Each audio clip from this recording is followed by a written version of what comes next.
Hello everyone and welcome back to another book review. Today I am going to be reviewing a comic that I read. I saw it, that my library had it available, and I just decided to give it a read. It was about 50 pages, pretty short, but a pretty fun way to pass some time. And that was Papyrus, the Ramses Revenge by Lucien De Gieter. It's right here. So this is about, oops, we're moving on to the book.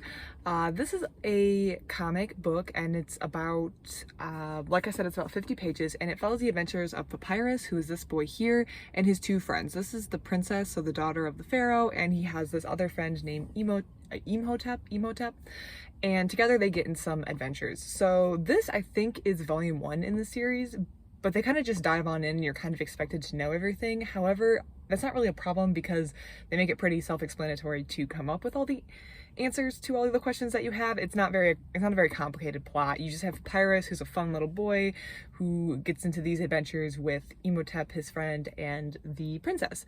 So that's basically the plot of the story.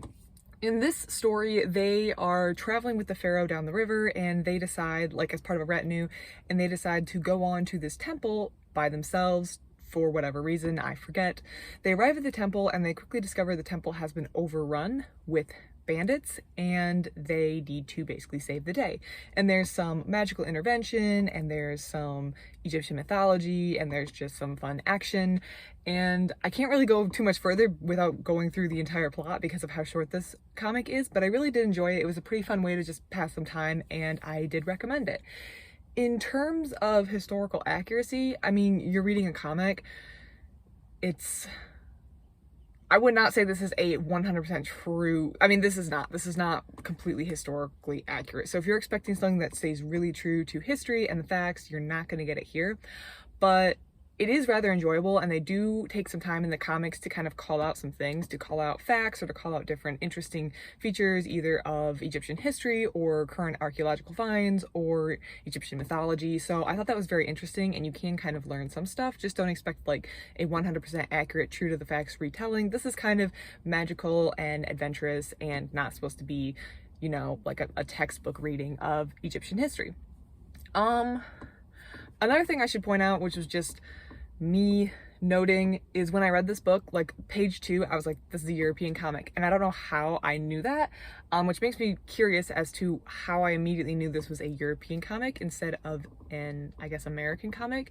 But it felt like, is Asterix? I don't know. I feel like I've read other European comics and I can't place my finger on any of them right now, but I knew Adventures of Tintin, is that European?